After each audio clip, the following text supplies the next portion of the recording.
ओम शांति। 1 अगस्त 2022 के महावाक्य हैं। मीठे बच्चे, बाप जो ज्ञान की मीठी मीठी बातें सुनाते हैं वह धारण करनी है। बहुत मीठा शीरखंड बनकर रहना है, कभी लून पानी नहीं होना है।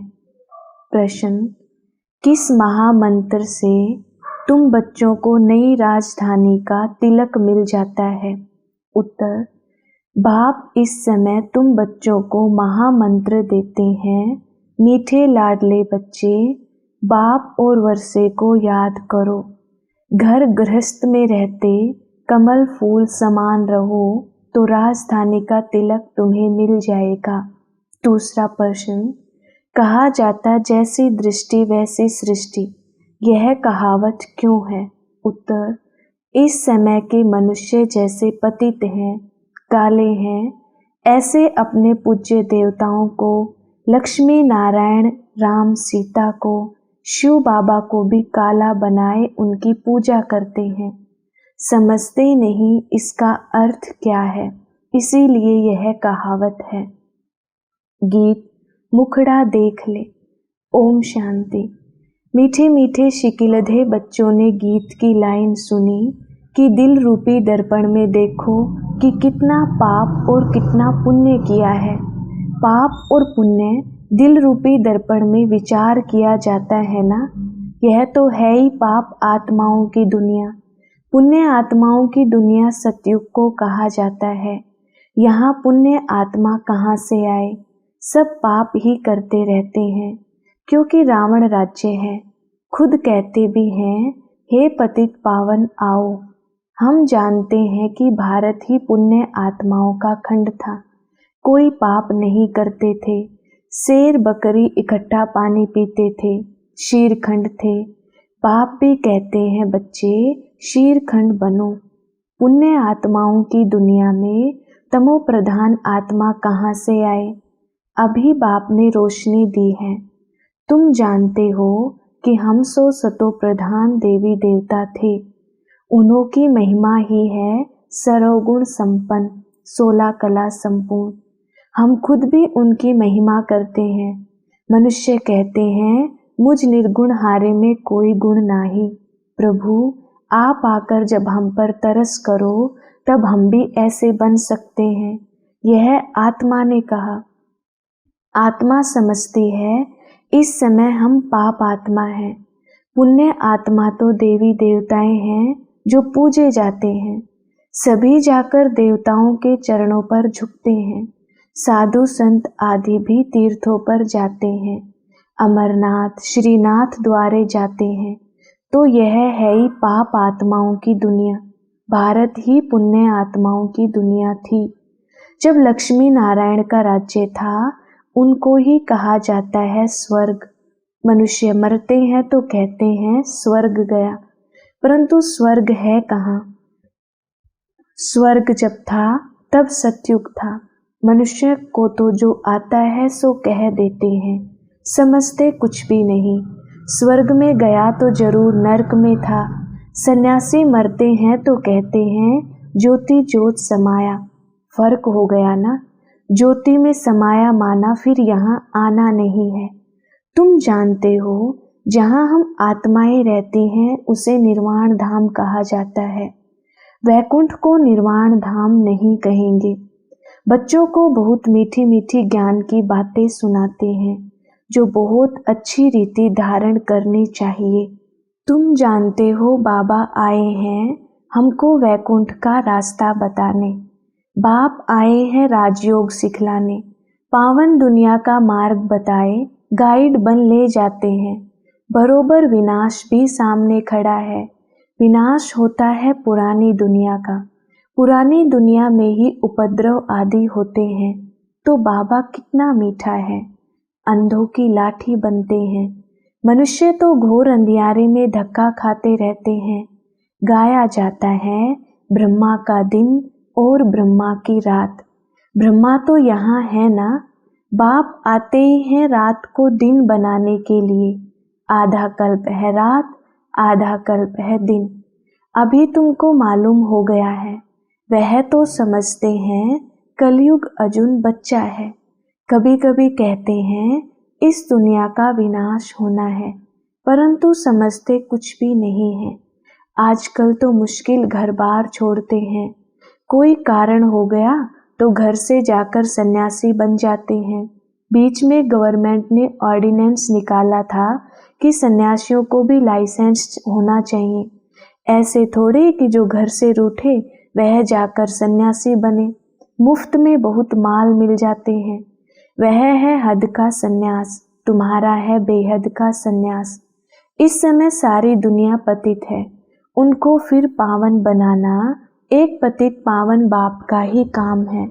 सतयुग में पवित्र गृहस्थ धर्म था। लक्ष्मी नारायण के चित्र भी हैं। देवी देवताओं की महिमा गाते हैं ना, सर्वगुण संपन्न। उनका है हठ योग कर्म संन्यास। लेकिन कर्म का संन्यास तो हो ना सके। कर्म के बिना तो मनुष्य एक सेकंड भी रह नहीं सकता। कर्म अक्सर ही रोंग है। यह कर्म योग राजयोग। तुम सूर्यवंशी देवी देवता थे। तुम जान गए हैं कि हमको 84 जन्म लेने पड़ते हैं। वर्ण भी गाए जाते हैं। ब्राह्मण वर्ण का किसको पता नहीं है। बाप तुम बच्चों को महामंत्र देते हैं कि बाप और वर्षे को याद करते रहो तो तुमको राजधानी का तिलक मिल जाएगा। मीठे लाडले बच्चे घर गृहस्थ में रहते कमल फूल समान रहो। जितना प्यार से काम निकल सकता है उतना क्रोध से नहीं। बहुत मीठे बनो। बाप की याद में सदैव मुस्कुराते रहो। देवताओं के चित्र देखो कितने हर्षित रहते हैं। अभी तुम जानते हो वह तो हम ही थे। हम सो देवता थे, फिर सो क्षत्रिय वैश्य शूद्र बने। अभी हम संगम पर ब्रह्मा मुख वंशावली बने हैं। ब्रह्मा मुख वंशावली सो ईश्वर वंशी। पाप का वर्षा मिलता है मुक्ति और जीवन मुक्ति। यह भी तुम जानते हो जब देवी देवताओं का राज्य था तो और कोई धर्म नहीं था, चंद्रवंशी भी नहीं थे। यह तो समझने की बात है ना। हम सो का अर्थ भी उन्होंने आत्मा सो परमात्मा निकाल लिया है। अभी तुम जानते हो हम सो देवता फिर क्षत्रिय बने। यह आत्मा कहती है। हम आत्मा पवित्र थी तो शरीर भी पवित्र था। वह है ही वॉइसलेस वर्ड। यह है विशेष दुख धाम सुख धाम और शांति धाम, जहाँ हम सब आत्माएं रहती हैं। कहते हैं हम सब चीनी हिंदू भाई भाई हैं, परंतु अर्थ भी तो समझे ना। आज भाई भाई कहते कल बंदूक लगाते रहते हैं। आत्माएं तो सब ब्रदर्स हैं। परमात्मा को सर्वव्यापी कहने से सब फादर हो जाते हैं। फादर को वर्षा देना है, ब्रदर्स को वर्षा लेना है। रात दिन का फर्क हो जाता है। वह तो पतित पावन है ना, उनसे ही पावन बनना है। हम मनुष्य से देवता बनना चाहते हैं। ग्रंथ में भी है मनुष्य से देवता। गाया भी जाता है सेकंड में जीवन मुक्ति। हम देवताएं जीवन मुक्त थे, अभी जीवन बंद बने हैं। रावण राज्य द्वापर से शुरू होता है, फिर देवताएं वाम मार्ग में जाते हैं। यह निशानियां भी रखी हैं। जगन्नाथपुरी में देवताओं के भी बहुत गंदे चित्र हैं। आगे तो यह समझ में नहीं आता था, अब कितना समझ में आया है। वंडर खाते थे कि देवताओं के ऐसे गंदे चित्र यहाँ कैसे लगे हैं। और अंदर काला जगन्नाथ बैठा है। श्रीनाथ द्वारे में भी काले चित्र दिखाते हैं। यह किसको पता नहीं है कि जगन्नाथ की शक्ल काली क्यों दिखाई है। कृष्ण के लिए तो कहते हैं कि उनको सर्प ने डसा। राम को क्या हुआ? नारायण की शक्ल भी सांवरी दिखा देते हैं, शिवलिंग भी काला दिखाते हैं। सब काला ही काला दिखाते हैं। जैसी दृष्टि वैसी सृष्टि। इस समय है ही सब पतित काले, तो भगवान को भी काला बना दिया है। पहले पहले शिव की पूजा करते थे, हीरों का लिंग बनाते थे। अब वह सब चीजें गायब हो गई हैं। यह तो मोस्ट वैल्यूएबल चीजें हैं। पुरानी चीज का कितना मान होता है। पूजा शुरू हुए 2500 वर्ष हुए, तो इतने पुराने होंगे। और क्या पुराने पुराने चित्र देवताओं के हैं, फिर कह देते हैं लाखों वर्ष के हैं। अभी तुम जानते हो 5000 वर्ष पहले भारत स्वर्ग था। अभी कलयुग है, विनाश सामने खड़ा है, सबको जाना है। बाप ही सबको ले जाते हैं। ब्रह्मा द्वारा तुम ब्राह्मण बने, फिर तुम देवताएं पालना करेंगे। यह बातें कोई भागवत गीता में नहीं है। बाप कहते हैं यह नॉलेज गुम हो जाती है। लक्ष्मी नारायण तो त्रिकालदर्शी नहीं है, फिर यह ज्ञान परंपरा कैसे चल सकता है? तुम ही इस समय त्रिकालदर्शी हो। सबसे अच्छी सेवा इस समय तुम करते हो, तो तुम हो सच्चे सच्चे रूहानी सोशल वर्कर। तुम अभी आत्म अभिमानी बनते हो। आत्मा में जो खाद पड़ी वह निकले कैसे? बाप जोहरी भी है ना। सोने में आयरन की खाद पड़ते पड़ते आत्मा पतित हो गई, अब पावन कैसे बने? बाप कहते हैं हे आत्मा मामेकम याद करो।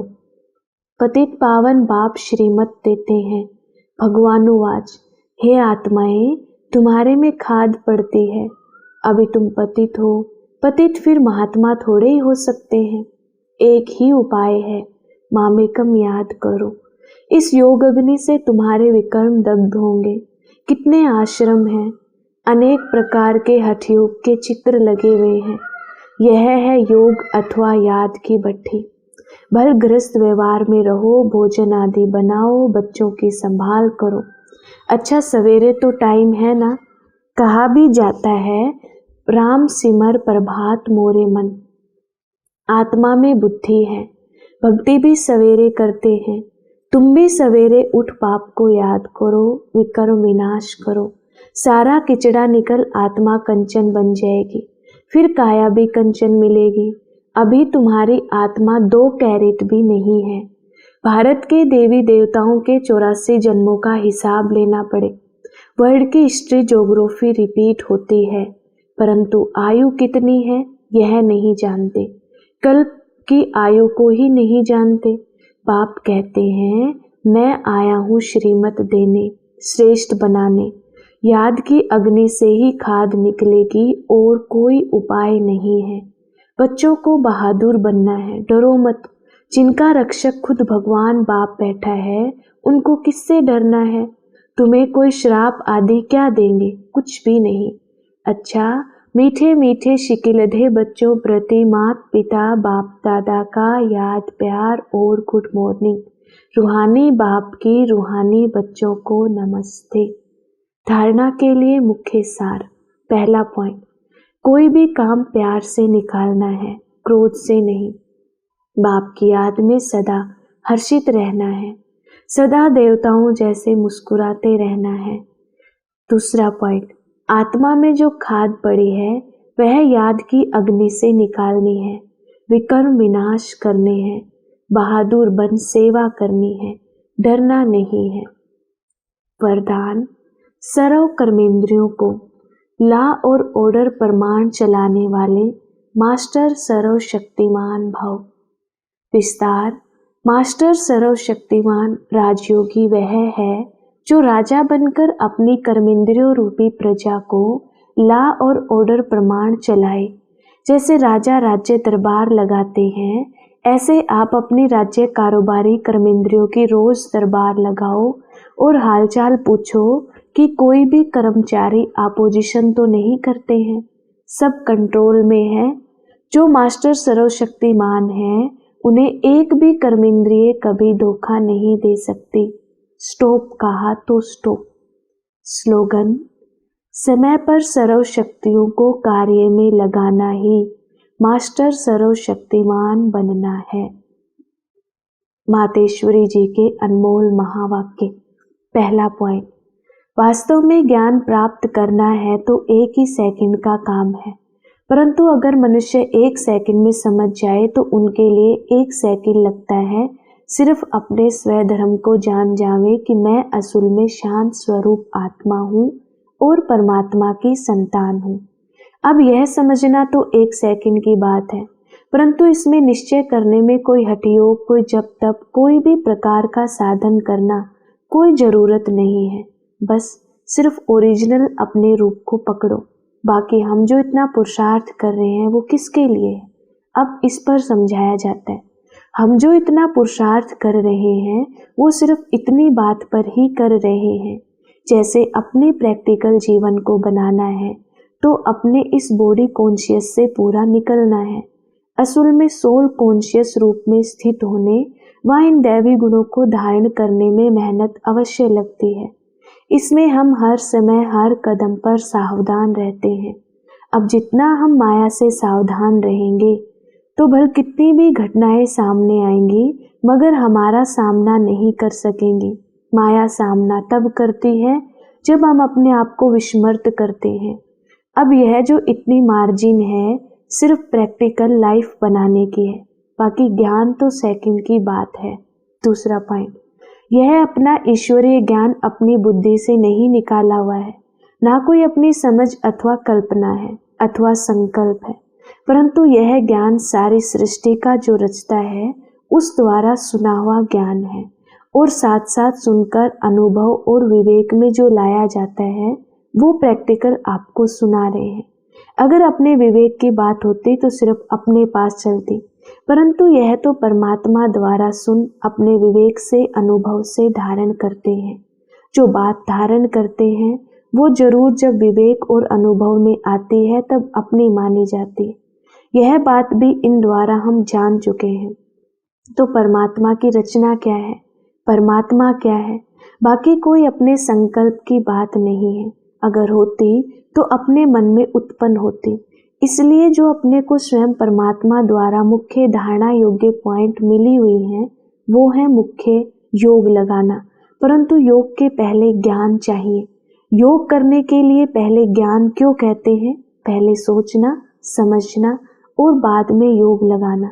हमेशा ऐसे कहा जाता है पहले समझ चाहिए, नहीं तो उल्टा कर्म चलेगा। इसलिए पहले ज्ञान जरूरी है। ज्ञान एक ऊंची स्टेज है जिसको जानने के लिए बुद्धि चाहिए, क्योंकि ऊंचते ऊंच परमात्मा हमको पढ़ा रहे हैं। अच्छा, ओम शांति।